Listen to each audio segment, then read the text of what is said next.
ओम बागेश्वराय नमः। पूज्य महाराज जी की शिक्षा दीक्षा एवं गुरु। पूज्य महाराज जी के प्रथम गुरु श्री श्री 1008 इनके दादाजी पंडित भगवान दास गर्ग थे। धीरेन्द्र शास्त्री जी के गुरु जगत गुरु रामभद्राचार्य पद्म विभूषण से सम्मानित है।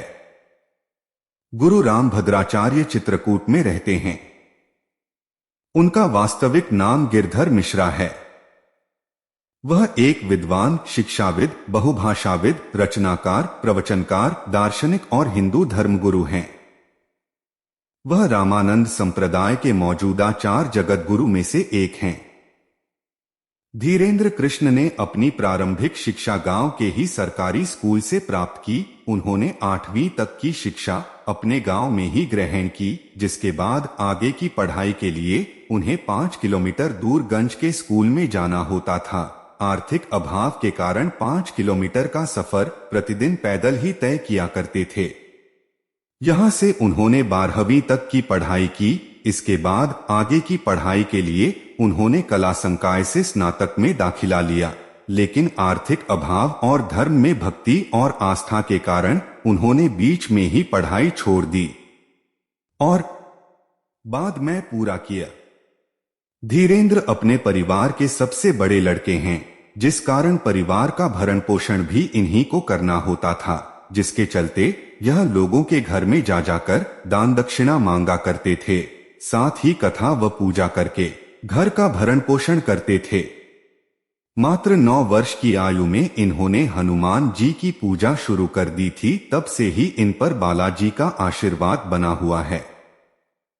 कहा जाता है कि बागेश्वर धाम सरकार धीरेन्द्र शास्त्री जी पर बालाजी हनुमान की असीम कृपा है, किस कारण उन्हें कई सिद्धियां प्राप्त हुई हैं। आपको बता दें कि बागेश्वर धाम में हनुमान जी का मंदिर वर्षों पुराना है। करीबन 300 साल पहले मानव कल्याण और जनसेवा के लिए सन्यासी बाबा द्वारा बागेश्वर धाम को शुरू किया गया था। इस मंदिर में धीरेन्द्र शास्त्री जी की पिछली 3-4 पीढ़ियां पुजारी का काम कर चुकी हैं।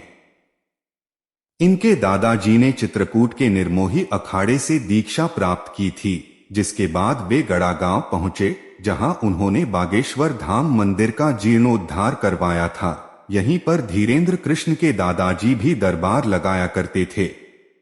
वर्ष 2003 से धीरेन्द्र कृष्ण शास्त्री जी इस दिव्य दरबार की देखरेख कर रहे हैं। मात्र 12 वर्ष की आयु में ही पूज्य महाराज जी ने प्रवचन देना शुरू किया था। बागेश्वर धाम महाराज ने बचपन से ही रामायण, महाभारत जैसे काव्यों का अध्ययन किया था। इसके बाद इन्होंने वृंदावन में जाकर आगे की पढ़ाई करने की कोशिश की, लेकिन गरीबी की वजह से ही आगे की पढ़ाई नहीं कर पाए। तो इन्होंने बागेश्वर धाम में स्थित हनुमान जी के मंदिर में ध्यान लगाना प्रारंभ कर दिया। इन्होंने अपने दादाजी से हिंदू धर्म ग्रंथों से जुड़े हुए सभी महाकाव्य का अध्ययन किया तथा उन्हें लोगों तक पहुंचाने के लिए दरबार लगाने लगे। इसी कारण कम उम्र में भी लोग इन्हें गुरु मानने लग गए थे। बागेश्वर धाम महाराज अपनी पढ़ाई के साथ साथ मानव सेवा में भी जुट गए थे।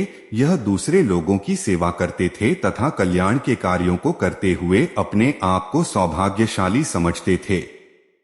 श्री धीरेन्द्र कृष्ण महाराज के दादाजी बागेश्वर धाम में बालाजी के मंदिर के पास सत्यनारायण भगवान की कथा सुनाते थे और दरबार लगाते थे। मंदिर में बहुत सारा चढ़ावा आता था, लेकिन कभी भी उन पैसों का घर में उपयोग नहीं किया। श्री धीरेन्द्र कृष्ण महाराज ने अपना पूरा ध्यान ईश्वर भक्ति में लगाकर रखा तथा मानव कल्याण के लिए अपने आप को समर्पित कर दिया।